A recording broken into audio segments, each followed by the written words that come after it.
Ravi de vous accueillir dans ce nouveau quart d'heure opéra. Un numéro exclusivement consacré aux voix. Nous sommes dans ce grand théâtre massenet qui a été construit autour de la voix, pour la voix. Nous allons vous présenter les différents types de voix d'opéra à travers les plus beaux extraits du grand répertoire. 1, 2, 3, 4, 5. Toi, toi. Dorsal top.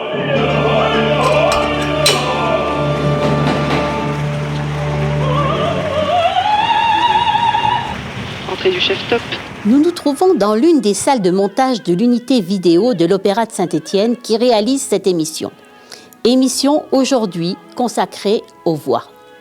À l'opéra, les voix se nomment en fonction de la tessiture, c'est-à-dire de la hauteur de voix, du grave à l'aigu, mais également en fonction du caractère et du timbre spécifique de chaque voix.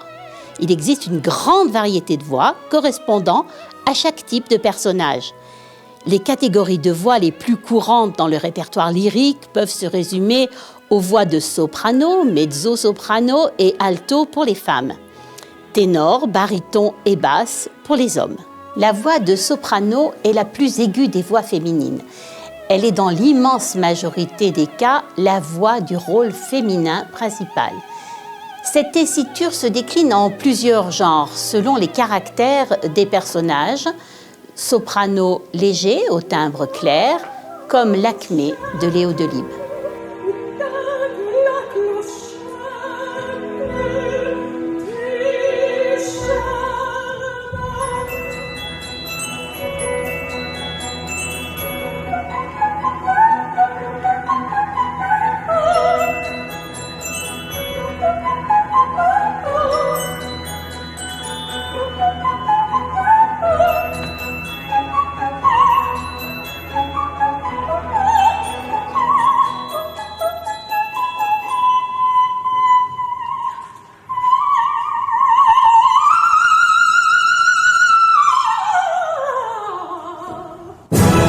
Vous avez reconnu le merveilleux air des clochettes de l'Acmé, où la soprano exprime justement toutes les variantes de cette voix, de ce timbre léger et clair. On qualifie de soprano lyrique les voix plus expressives et veloutées, telles que la Traviata.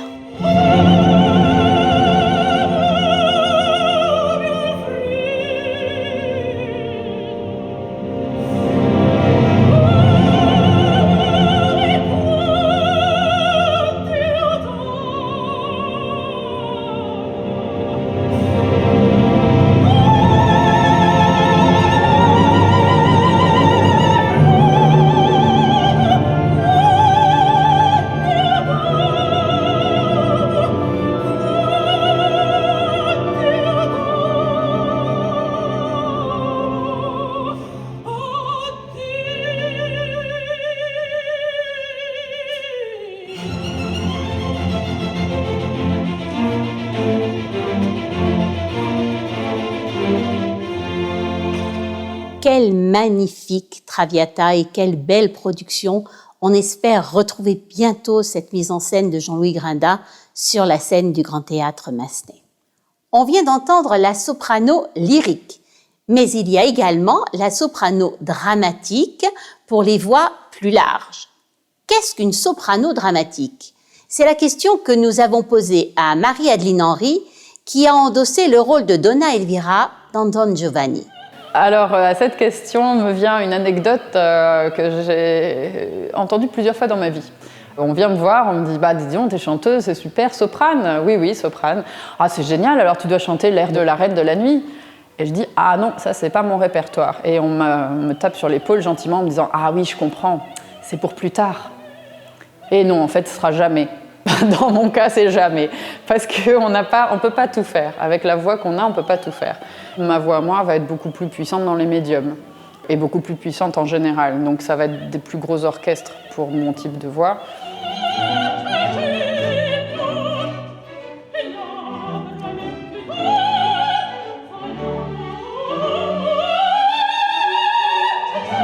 Et donc dans Mozart, je suis la méchante, parce que souvent ma catégorie vocale, si je ne suis pas dans des opéras très larges où je fais l'héroïne, eh bien là, je suis en deuxième soprane, ça veut dire la méchante. Et donc, ou la méchante, ou la désespérée, ou la déprimée, la dépressive. En général, c'est ça.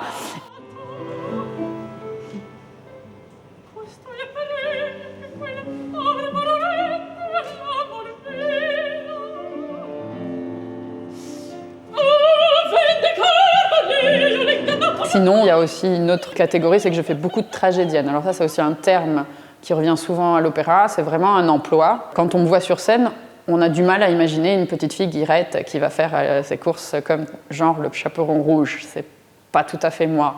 Quand on me voit arriver, on se dit elle va faire pleurer tout le monde. En général, c'est le cas.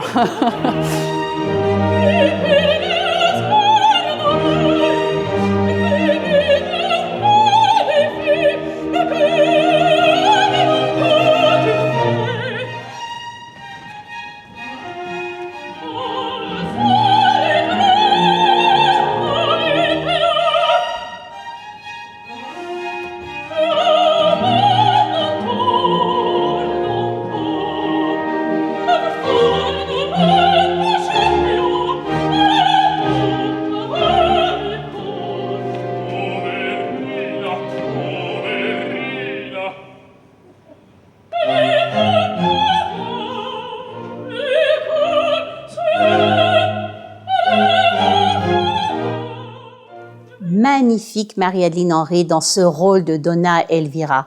Elle nous a particulièrement émus. On va s'intéresser maintenant à la voix de mezzo-soprano, qui possède un registre central plus solide, mais on lui demande aussi d'atteindre de beaux aigus. Le rôle de mezzo-soprano le plus célèbre est sans conteste Carmen de Bizet, l'opéra le plus joué dans le monde.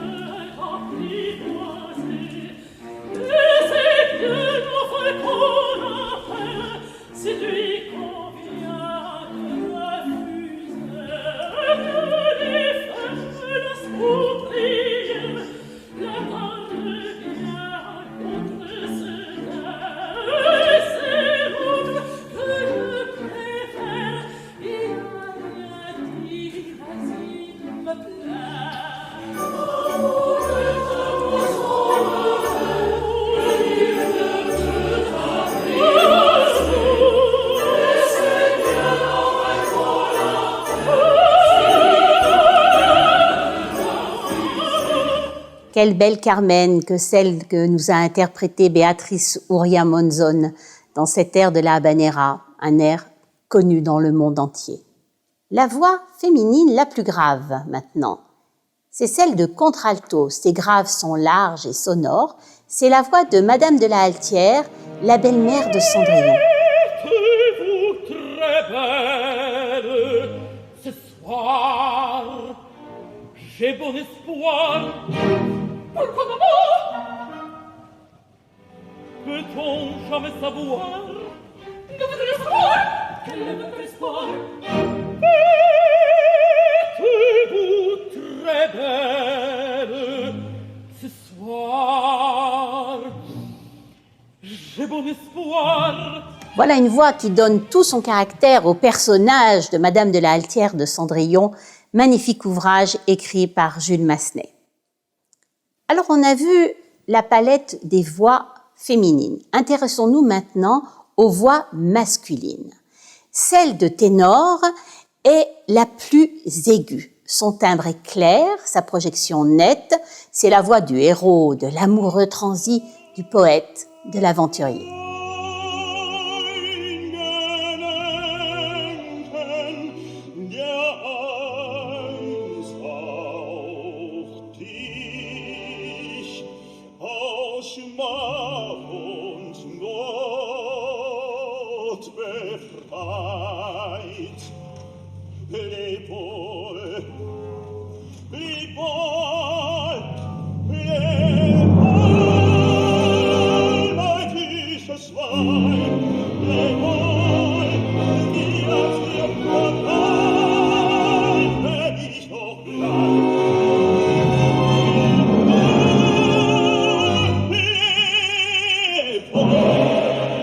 Lohengrin de Wagner, qui donne justement à ce ténor toute l'amplitude de la voix. Alors une voix plus grave maintenant, c'est celle de baryton, qui exploite une large étendue. Elle est plus particulièrement puissante et sonne avec brillance.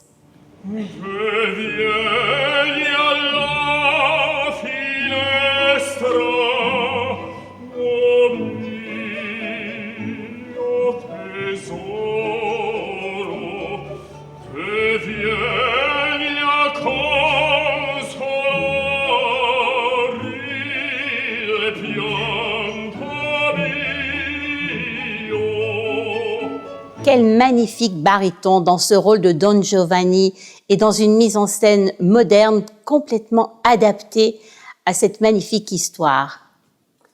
Après la voix de baryton, on va s'intéresser à la voix la plus grave.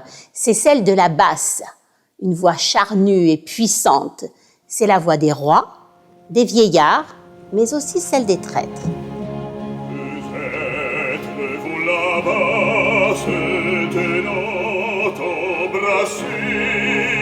Si pâles et si beaux qu'on dirait le passage des colombes volant vers les nids délaissés, vers les nids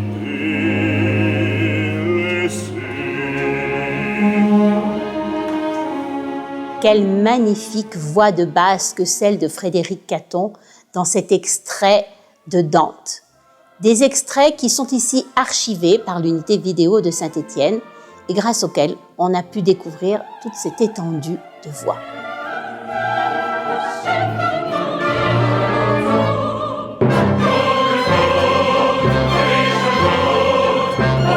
Eh bien, j'espère que vous en savez un peu plus sur toutes ces voix d'opéra qui, du plus aigu au plus grave, transportent toutes ces émotions qui font l'opéra. Ravie d'avoir partagé ce moment avec vous. À très bientôt pour un prochain quart d'heure opéra.